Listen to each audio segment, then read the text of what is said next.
Bonjour, bienvenue à la présentation Machine Learning Methods Applied to Neurophotonics. La présentation sera faite en français and the slides will be in English. Je me présente Vanessa Allary, conseillère au partenariat industriel chez Ivado et je serai la modératrice. Quelques mentions en commençant, le temps est précieux aujourd'hui puisque les présentations s'enchaînent. La présentation de Madame Lavoie-Cardinal et Madame Durand sera suivie d'une période de questions. Je vous rappelle qu'il n'y a pas d'interaction audio sur la plateforme, donc si vous avez des questions, vous pouvez l'écrire dans l'onglet questions à droite de l'écran entre chat et sondage. So please write any question you should have during the presentation in the question tab on the right. Aussi, si vous hésitez entre deux présentations, ces dernières sont enregistrées, donc vous pouvez y revenir plus tard. Maintenant, laissez-moi vous présenter vos conférencières. Flavie Lavoie-Cardinal est professeure adjointe au département de psychiatrie et neurosciences de l'Université Laval. Elle travaille sur le développement de méthodes de microscopie utilisant l'intelligence artificielle pour étudier le cerveau. Elle est également titulaire de la chaire de recherche du Canada en nanoscopie intelligente de la plasticité cellulaire. Audrey Durand est professeure adjointe au département informatique et génie logiciel, ainsi que génie électrique et génie informatique de l'Université Laval. Elle est également affiliée à MILA, Institut d'intelligence artificielle du Québec, via une chaire CIFAR en IA. Elle développe des algorithmes d'apprentissage automatique et s'intéresse aux défis rencontrés lors de leur mise en application. Audrey et Flavie sont toutes les deux membres de l'Institut en intelligence de données IID, du Centre de recherche Cerveau, du Centre de recherche en robotique, vision et intelligence machine, le CERVIM, et du Centre de recherche en données massives, le CRDM. Mesdames Lavoie-Cardinal et Durand, la parole est maintenant à vous. Oui, bonjour à tous. Alors, on est bien contente aujourd'hui de vous présenter certains projets issus de la collaboration entre nos deux laboratoires qui portent sur le développement de méthodes d'apprentissage automatique pour étudier les neurones et plus particulièrement pour les appliquer à la microscopie afin de voir de minuscules structures dans les neurones et de mieux comprendre la communication entre les cellules du cerveau. Dans notre laboratoire, on s'intéresse aux neurones. En fait, on s'intéresse aux neurones, mais à des structures très, très, très petites à l'intérieur de ceux-ci, à des structures plus petites qu'un cheveu, plus petites qu'un grain de pollen et même plus petites qu'une bactérie. On veut regarder ce qui se passe à l'échelle nanoscopique. En fait, on est capable, avec des microscopes optiques, d'observer des neurones, comme on voit ici. On voit aussi des branches dendritiques, donc la branche ici s'appelle un dendrite. Et ce qui nous intéresse, c'est ce qui se passe à l'intérieur de l'unité de communication des neurones, la synapse. Ici, on voit une épine dendritique, c'est comme une des moitiés de la synapse pour la communication neuronale. Et un problème qu'on rencontre lorsqu'on essaie d'observer les épines avec la microscopie optique, c'est que bien qu'on aimerait avoir une représentation très détaillée de toutes les protéines se trouvant à l'intérieur des épines, on fait face à ce qu'on appelle la limite de la résolution et la limite de la diffraction et on obtient des images un peu floues de la structure interne des épines, même si on veut marquer une seule protéine, par exemple, d'intérêt. Donc, pour solutionner ce problème, on utilise la microscopie de super résolution dans le laboratoire, plus particulièrement la microscopie par déplétion de l'émission stimulée. Ce qu'on fait, c'est qu'on a des protéines d'intérêt qu'on va marquer avec des petites molécules fluorescentes, donc qui peuvent émettre dans la lumière lorsqu'elles sont excitées avec un faisceau laser. Cette lumière émise va être détectée sur un détecteur performant et en fait, ce qu'on va faire, c'est qu'on va balayer le faisceau laser sur tout l'échantillon pour obtenir l'image de notre structure d'intérêt. En microscopie dite conventionnelle, on obtient des images assez floues. Mais en utilisant un petit truc, c'est-à-dire d'utiliser un autre faisceau laser en forme de beigne pour éteindre les molécules se retrouvant en dessous du beigne, on est capable d'obtenir une résolution hautement améliorée et donc de voir et de distinguer des structures nanoscopiques. Si on l'applique à l'imagerie de protéines neuronales, ben en fait, on voit qu'on est capable vraiment d'augmenter le niveau de détail. Et par exemple, ici, on voit des protéines pré- et postsynaptiques, donc qui participent à la communication entre les neurones. Ici, un exemple d'une synapse où on aurait deux protéines du côté pré- et postsynaptique. Et lorsqu'on les regarde en super résolution, on est capable de vraiment voir les récepteurs uniques, de voir leur organisation et de les quantifier. En fait, idéalement, ce qu'on voudrait, c'est d'être capable de décider exactement ce qui nous intéresse dans une image. Si on faisait une analogie, on aimerait avoir à l'intérieur de notre microscope un petit lutin qui est capable d'aller avec sa loupe prendre une photo d'une très, très, très petite région de notre neurone. Bien sûr, c'est impossible.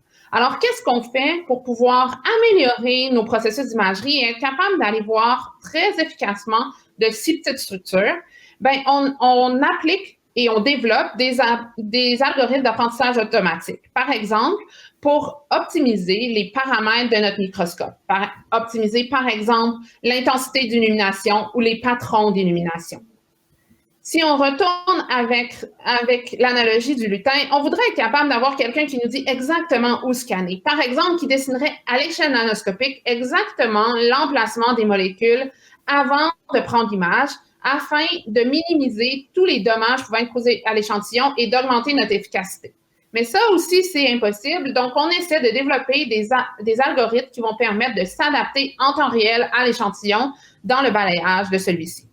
Puis finalement, avec ces algorithmes-là d'apprentissage automatique, on génère une très grande quantité de données qu'on veut quantifier et idéalement, on voudrait quantifier ces données-là en temps réel afin de pouvoir les utiliser même pour améliorer nos algorithmes. Et pour ça, on a besoin de méthodes très performantes d'analyse en ligne. Donc, on va voir maintenant concrètement comment l'apprentissage automatique va nous aider dans ces 3 différentes étapes du processus d'imagerie, à commencer par l'ajustement automatique des paramètres d'imagerie. Donc, traditionnellement, quand on a un expert qui vise à utiliser un système, un microscope, comme ce qu'on voit ici, pour acquérir des images comme celles qu'on voit, que vous avez là, notre expert, ce qu'il va faire, c'est qu'il va acquérir une première image, puis ensuite, il va la regarder, puis il va analyser sa qualité. Donc, il va regarder est-ce que la résolution est bonne, est-ce qu'on arrive à observer le type de structure qu'on voulait voir. Par exemple, ici, il semble y avoir des anneaux. Donc, si l'expert s'attend à voir des anneaux, il va être satisfait si les anneaux apparaissent dans son image, moins satisfait si les anneaux apparaissent pas. Il va regarder le ratio signal à bruit, etc. Donc, ces différentes caractéristiques-là vont lui permettre d'être plus ou moins satisfait de son image et d'aller ajuster les paramètres du microscope. Donc, ce que vous voyez ici, le petit tableau gris avec plein de chiffres, ça, c'est l'ensemble des paramètres qui peuvent être ajustés pour le microscope qu'on a juste en haut. Donc, l'expert va venir essayer d'inférer l'effet des différents paramètres à partir de ce qu'il a observé dans l'image et, en fonction de ça, va les ajuster pour aller sélectionner les prochains paramètres à utiliser pour essayer de s'améliorer un peu, d'améliorer toujours la qualité de ces images. Donc ça, c'est la boucle traditionnelle qui n'était pas automatique. Dans un premier temps, on a amené de l'automatisation avec des algorithmes d'apprentissage par renforcement, plus spécifiquement de la famille des bandits, pour estimer en temps réel, au fur et à mesure que les images sont prises, l'impact des différents paramètres sur la qualité de l'image, donc sur les différents facteurs qui caractérisent une bonne image. Et donc, cet algorithme-là va être capable de proposer à l'expert des paramètres qui vont être plus ou moins performants pour l'aider dans sa sélection de prochains paramètres. Mais là, ça laissait quand même l'expert à 2 endroits encore dans notre boucle, donc dans le choix des paramètres et dans l'analyse des images. Dans un deuxième temps, ce qu'on a fait, c'est qu'on a remplacé l'analyse d'images qui était faite par l'expert par un réseau de neurones qui est capable d'évaluer tout seul la qualité d'une image. Donc, ce réseau de neurones-là va venir donner du feedback à notre algorithme d'apprentissage par renforcement pour l'aider à modéliser de manière automatique l'impact des paramètres sur la qualité de l'image et à proposer à l'expert des paramètres qui pourraient être pertinents. Cet expert-là, on l'a remplacé lui aussi par un réseau de neurones, donc ce qui nous a permis d'obtenir une boucle complètement automatique où est-ce que les images qui sont générées sont analysées par un réseau de neurones qui envoie du feedback à un algorithme d'apprentissage par renforcement qui, lui, modélise l'impact des paramètres et qui fournit donc ces modèles-là à un autre réseau de neurones qui va être capable de faire le compromis pour aller chercher des images qui vont avoir une grande qualité, par exemple, tout en limitant le temps d'acquisition ou l'impact du processus d'imagerie sur l'échantillon. Donc ça nous a donné une optimisation des paramètres, mais sur l'image au complet. Maintenant, ça se peut que les paramètres qui soient intéressants ou qui soient bons à utiliser soient pas les mêmes sur toute l'image. Peut-être qu'on a des régions d'une image où on voudrait certains paramètres et d'autres régions de l'image où on voudrait d'autres paramètres. Donc, ce qui nous amène à la deuxième étape qui est le scanning adaptatif. Donc, traditionnellement, sans scanning adaptatif, en fait, traditionnellement, scanning adaptatif ou pas, quand on fait une image, on va passer sur tous les pixels de l'image de manière séquentielle et on va donc les imager avec tous les mêmes paramètres. Le problème, par contre, c'est qu'on peut avoir un pixel quelconque, par exemple celui-ci, hein, qui a l'air de contenir quelque chose quand on regarde avec une imagerie confocale ici, donc de plus basse résolution que ce qu'un STED va nous donner. Mais quand on arrive en STED, une fois qu'on image le pixel, on se rend compte que ce pixel-là, il contenait rien. Il contenait du background, de l'arrière-plan. Donc, on aurait voulu se rendre compte, être capable de prévoir ça et ajuster les paramètres d'imagerie pour que cette région-là soit imagée avec peut-être des paramètres qui sont moins invasifs pour la structure autour, vu que de toute façon, cette région-là ne contenait pas d'informations intéressantes. Donc, ça nous amène au scanning adaptatif, où est-ce que là, ce qu'on va faire, c'est que plutôt que choisir des paramètres, optimiser les paramètres de manière uniforme sur l'image, on va séparer notre image en régions et on va procéder à l'optimisation des paramètres, donc séquentiellement pour chaque sous-région. Donc, ça va nous amener à pouvoir sélectionner donc, des paramètres qui sont différents par sous-région et même amener ça jusqu'à, en fait, dire qu'on pourrait ne pas imager certaines sous-régions.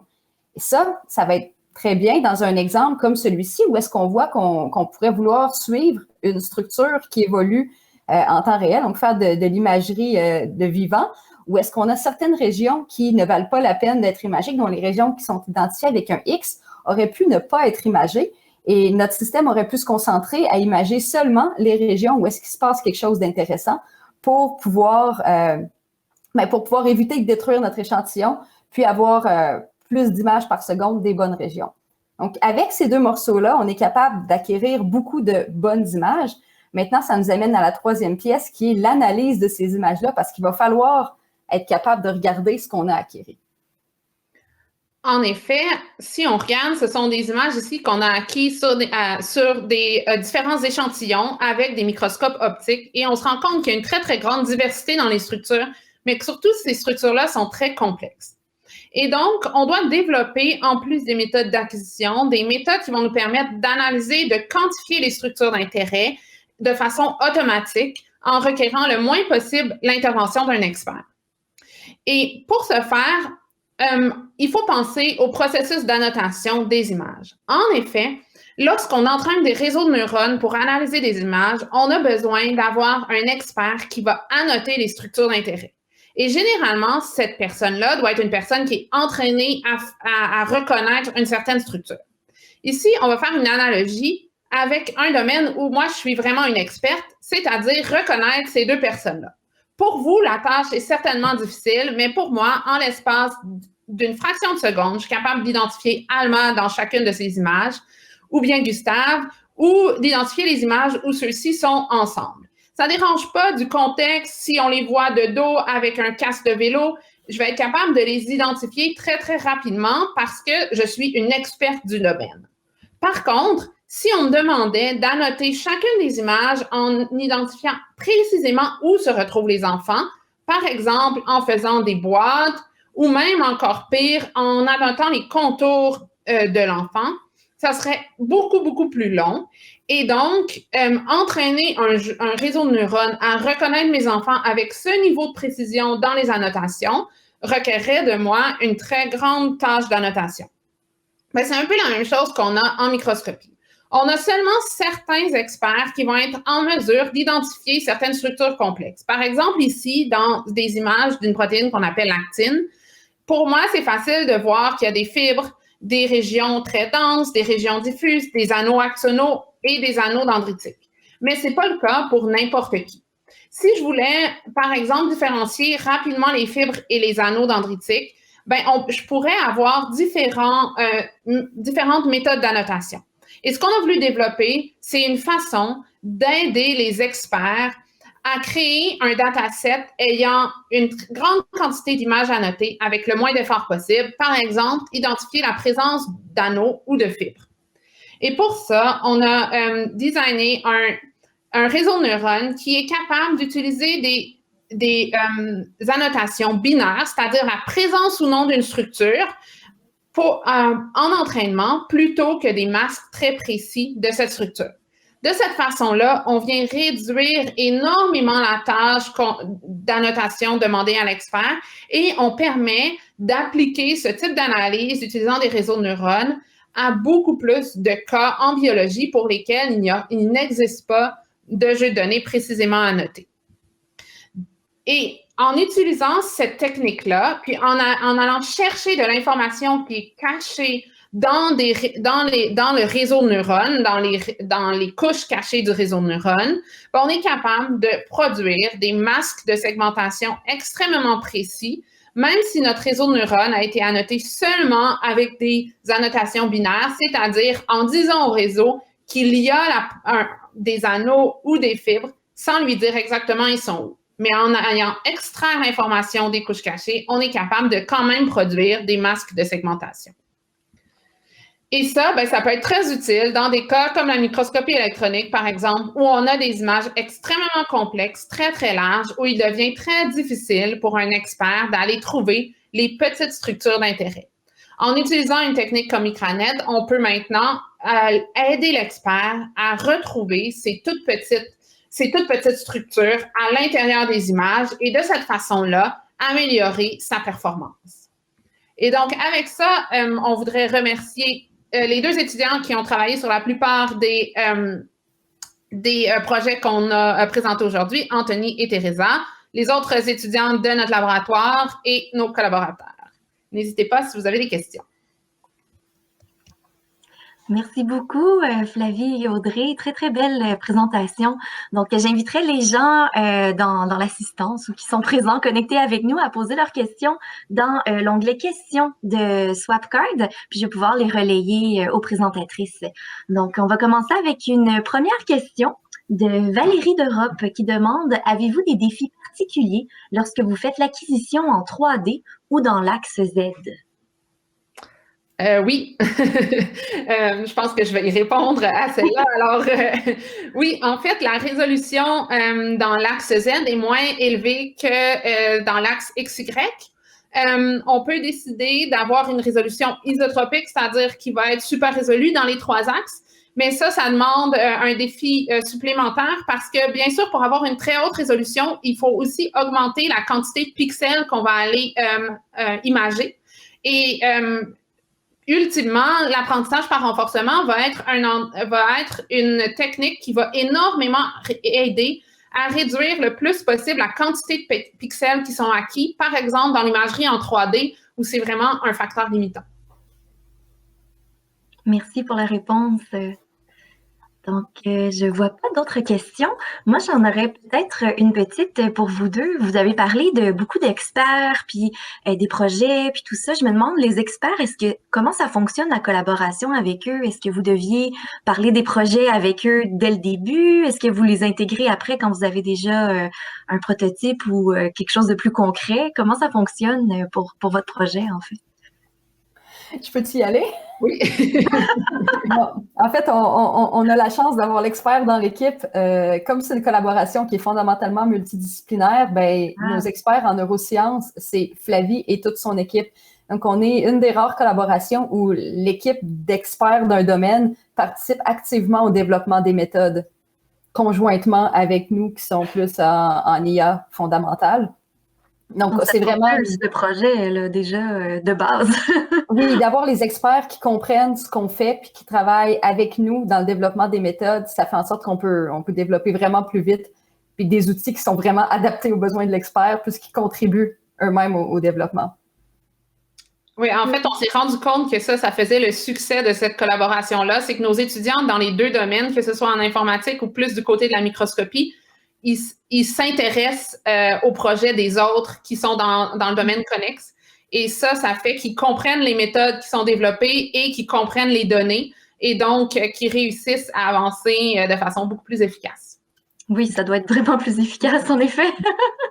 Oui, puis chaque fois qu'on n'a pas accès directement aux données, puis qu'on doit passer par un modèle synthétique, ben le fait de travailler avec les experts au jour le jour fait en sorte que nos modèles synthétiques vont plus souvent incorporer les caractéristiques qui sont nécessaires puis importantes à retrouver pour avoir des modèles synthétiques qui sont vraiment informatifs sur ce qui va se passer une fois qu'on va déployer en pratique. Donc, on s'évite l'espèce de gap typique où est-ce qu'on a des informaticiens d'un côté qui vont résoudre un problème synthétique qui n'a plus aucun rapport avec la réalité. Puis je pense que c'est un défi qui est bien présent aussi dans le domaine de la santé, fait que c'est bien de voir ce qu'une collaboration dès le début peut mener. On a d'autres questions, je continue en fait. On en a une de Giovanni Palmiotto.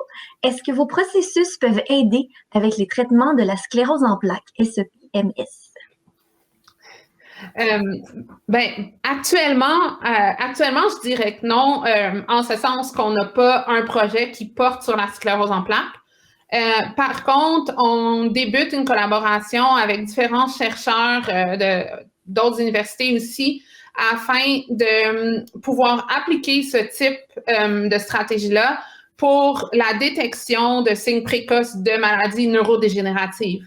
Donc, bien sûr que des méthodes qu'on développe comme ça, même si elles ne sont pas appliquées à une maladie en particulière, ça peut être des travaux qui, par la suite, vont être beaucoup plus faciles à traduire dans un autre domaine parce que la partie fondamentale va déjà avoir été faite. Donc, ça pourrait, pas demain matin, mais dans l'avenir, aider à des stratégies. Il faut savoir aussi que toutes les méthodes qu'on développe pour ce projet-là, pour le domaine des neurosciences en général, toutes les méthodes d'apprentissage automatique, c'est des méthodes qui sont générales puis qui peuvent s'appliquer à n'importe quel autre domaine qui présente des challenges similaires en termes d'automatisation. Ce qu'on présente.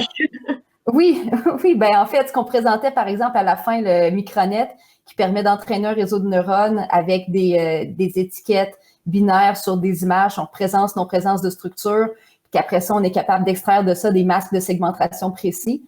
Ben nous, on l'utilise dans le contexte de la neuroscience, puis c'est là qu'on l'a développé, mais ça pourrait être utilisé dans n'importe quel autre domaine où est-ce que c'est plus facile d'avoir des annotations d'experts par image, puis si on est intéressé à ressortir de ça un masque précis par la suite. Super intéressant. Parfait. Donc, je ne vois pas d'autres questions. On va peut-être attendre encore quelques secondes, là, vu qu'il y a un petit délai entre les questions puis le live. Donc, n'hésitez pas si vous avez des questions. Bon. Puis sinon, j'aimerais vous rappeler qu'il y a une pause dîner, une période de réseautage pour ceux qui restent sur la plateforme. En fait, là, vous pouvez, si vous êtes intéressé, vous voulez continuer les discussions, poser d'autres questions qui vous arrivent un peu plus tard, vous pouvez prendre rendez-vous et poser des questions sur la plateforme Swapcard. Et puis, nos conférenciers vont pouvoir vous répondre quand ils sont disponibles. Donc, j'ai toujours pas de questions. Alors, je pense que ça va être la fin de la présentation. Merci beaucoup encore à nos deux conférencières. C'était super intéressant. Merci aussi aux gens qui ont posé des questions. Et puis, notre panel commence à 12h55. Ça va être un panel qui s'appelle Issues and Tactics for Successful Innovative Digital Collaboration. Donc, je vous invite à vous reconnecter quand vous le pouvez, soit pour faire du networking ou au panel à 12h55 qui va continuer. Donc, merci beaucoup encore et bon événement. Merci. Merci.